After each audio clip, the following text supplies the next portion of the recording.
অভিজিত মই আজি উপস্থিত আছো মোহনদা গাঁৱৰ সুৰেন ডাঙৰীয়া অফিচত। তেওঁ কেনেদৰে এমএলএ হ'ল, তেওঁ কেনেদৰে ৰাইজক সহায় কৰিব, সেয়ে তাৰে বিষয়ে তেওঁলোক কথা পাতো আহক। নমস্কাৰ। নমস্কাৰ।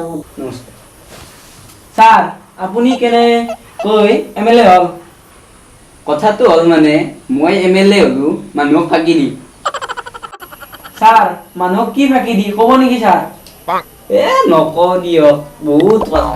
ছাৰ কওক। ৰ'ব, মই মানুহবিলাক কৈছিলো আপোনালোকে যি খোজে তাকে পাব। ফাৰ্ষ্ট মোক এমএলএ হৈ যাব। ছাৰ, আপুনি কি কি গাঁৱত গৈছিল? মই গৈছিলো চাৰাংবাৰী, ৰাইতগুচি, উময়াপুৰ, এইকেইখন গাঁৱতে গৈছিলো আৰু। ছাৰ, আপুনি অমিয়াপুৰত কি কৈছিল অলপ চমুকৈ ক'ব নেকি? কম ৰ'ব, আপুনি কিন্তু কাকো নকব দিয়ক। ছাৰ নকওঁ দিয়ক, কওক। শুনা, মই ফাৰ্ষ্ট গৈছিলো উময়াপুৰত। তাৰে গাঁৱৰ চেংৰা চেংৰিগিলাখনক মই কৈছিলো তোমাৰ কাৰণে WhatsApp pack, net pack, phone কৰা পেক এইগিলাখন চব আনলিমিটেড কৰিব। তুমি মাত্ৰ মোক কেৱল ভোটটো দিবা। এতিয়া আমাৰ মন্ত্ৰী মহোদয়ে চাহ খাব, সেইকাৰণে এখন বিৰতি। চাহ খোৱাৰ পিছত পুনৰ আমাৰ প্ৰগ্ৰেম ফানি নিউজলৈ ঘূৰি আহিম।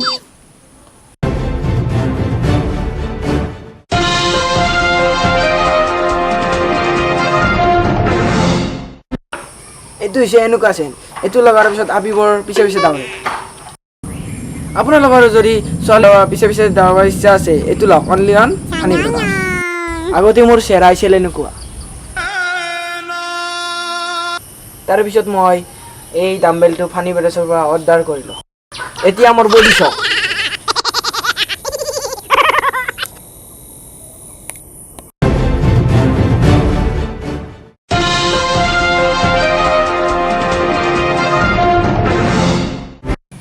ছাৰ, ৰাইতকুচি আৰু চেৰাংবাৰীত কি কৈছিল অলপমান ক'ব নেকি? মই ছেকেণ্ড গৈছিলো ৰাইতকুচি।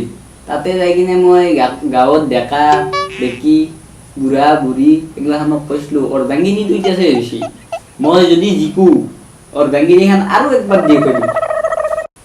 আৰু মই থাৰ্ডত গৈছিলো চেৰাংবাৰীত। চেৰাংবাৰীত যাই কিনে মই তাতে ডেকাগিলাখনক দেখিলো বহুত পলনি দিওঁ হাতীগিলা।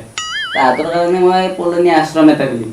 তাতে তাহাঁতক খোৱা গিলাখান ফ্ৰী দিম আৰু তাহাঁতক কৈছো বোলে সেইগিলাখান ফ্ৰী দিলি মোক কেৱল মাত্ৰ তাহাঁতৰ ভোটটো দি দিয়ক। অ' ছাৰ, হয় নেকি? হেল্ল', যাই আছো দিয়ক। মই যাই আছো অলপ দেৰি। ছাৰ, কি হ'ল? মোৰ মাধৱদেৱৰ তিথি আছে বোলে অময়াপুৰত, তাতে পিঠা কাটবা মাতছি, মানে সোনকালে যাব লাগে। মই যাওঁ। আমাৰ এই প্ৰগ্ৰেমটো এমএলএ মহোদয়ৰ বিশেষ অসুবিধাৰ কাৰণে সমাপ্ত কৰিবলগীয়া হ'ল। এই প্ৰগ্ৰেমটোৰ হ'লে আপোনালোকে এতিয়া চিৰিয়াল প্ৰজেক্ট চাব পাৰিব। কেমেৰা পাৰ্চন বাণী নামৰ সৈতে মই এতিয়া ফানি নিউজ ভাঙাকুটি।